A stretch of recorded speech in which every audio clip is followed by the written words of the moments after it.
Good morning, everyone. It's very good to be in a room where people are not just watching the electric mobility transition, they're a part of it. So, having observed multiple industrial transitions over the decades, I can say this clearly. What we are seeing today is not just a change in vehicles, it's a structural shift in how mobility systems are designed, financed, operated, and scaled. Electric mobility is no longer an ambition on paper, it is lived in reality, touching energy security, manufacturing depth, environmental responsibility, and technological capabilities. At Entrepreneur, we do not only observe this transformation, we build platforms that support it. Over the past 4 years, the India EV show in Chennai has grown into one of the country's most credible electric vehicle mobility forums, bringing industry policymakers, technology leaders, and the stakeholders into focused dialogues. This year, the India EV show will happen in the month of June on 27th and 28th in Chennai. We would invite you to experience that platform as it continues the same objective that brings us together today, strengthening dialogues, showcasing real solutions, advancing the electric mobility ecosystem. Building on this experience, we are launching MILE, which is here for the first time as a region focused initiative, starting with the West India edition. The intent is simple that electric mobility adoption is regional. Meaningful progress requires regional focus, ecosystem participation, and on ground collaboration. Electric mobility today is no longer a product story, it's a system story. It involves energy, software, infrastructure, finance, operations, governance. India electric mobility is not uniform, it is regional and contextual in nature across the states. We see very different realities. And we were just talking, Uttar Pradesh leads the volume driven in electric three wheelers and last mile fleets. We've seen it happening in front of us where EVs are practically income tools for people. So that's a great initiative that the government also has taken up. Maharashtra shows the power of urban demand, manufacturing depth, and largely policy continuity, with growth across passenger EVs the most, charging infrastructures and fleets, to be precise. Karnataka has emerged as a technology backbone, building software platforms, charging managements, and battery analytics for India as well as for the global market. Delhi demonstrates largely I would say, a policy led acceleration that reminds us the adoption across infrastructure that's expanding and uh, largely due to pressure also because in Delhi they dictate us terms, they don't ask us. So we have to follow it, which is somewhere working for everybody. In Tamil Nadu, it anchors largely manufacturing supply chains and industrial depth, critical to the India EV journey, and that is why we do our flagship show there. There is no single India EV model. That is precisely why India matters globally. The most important EV growth in India is not happening in private garages, it is happening in fleets, public transport depots, logistic hubs, three wheeler clusters. And here, reliability matters more than the range. Uptime matters more than the design, and cost per kilometer matters most, even more than the headlines. And we were just talking about it that, no matter what happens to the hardware, if it is giving me 1 rupee per kilometer, I'm very happy to ride on it.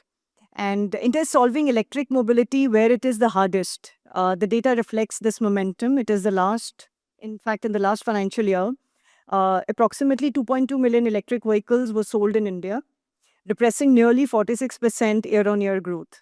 In the passenger vehicle segment, electric car sales crossed 18,000 units in January 2026, showing about 54% growth over the same period last year. And largely, consumer confidence is also strengthening, industry investments is coming in, policy continuity is supporting scale.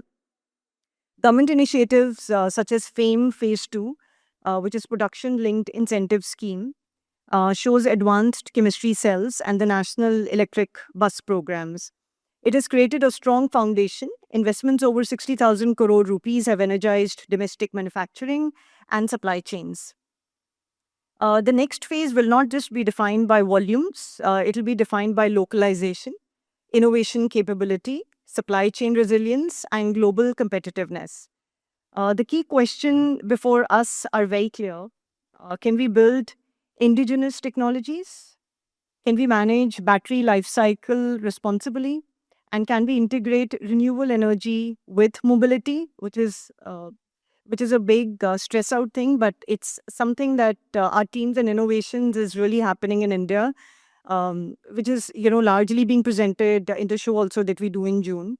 Also, can we move from incentives to sustained competitiveness?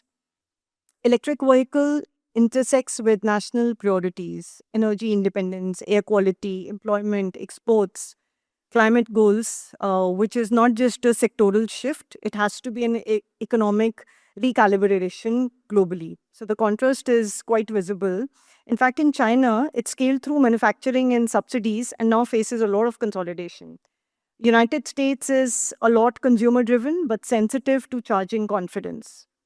Uh, Also, the political stability currently. In Europe, it's regulation led with very strong adoption, and but the downside is there's a lot of rising cost pressure there.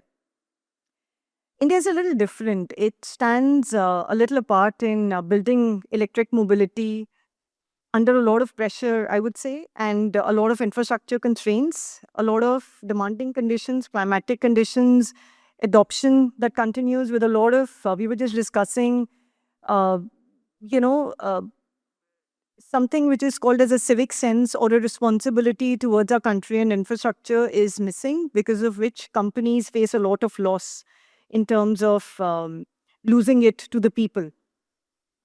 Um, India largely is not copying models that I just told you about different countries. It is engineering its own way because fleet adoption is the highest with us, three-wheeler adoption is highest.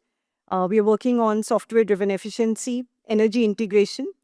Though we are a little late, but we are scaling electric mobility under different areas. So I think the next decade will, of course, create the demand, but will create the discipline also in following that demand through supplies. Charging must be reliable. Battery life cycle management must mature. Financing must go beyond incentives. Safety and trust must anchor the scale. And I feel these are largely the leadership challenges. It's not something which only government can address. Entrepreneurs here, which are small scale, or enterprises, need to address that together.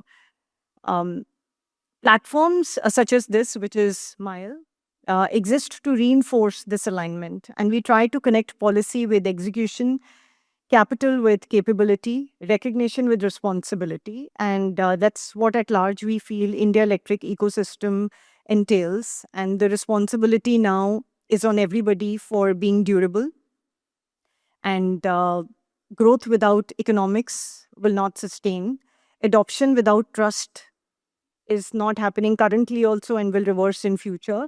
And those who succeed will build systems, not just products, and partnerships, not just pipelines. That is what Miles seeks to recognize. And that is where we wanted to get together today to discuss everything that we've just gone through. And lastly, I would like to thank all of you to be here. That's our first initiative that we've taken under Mile Invest India. So thank you for being here today.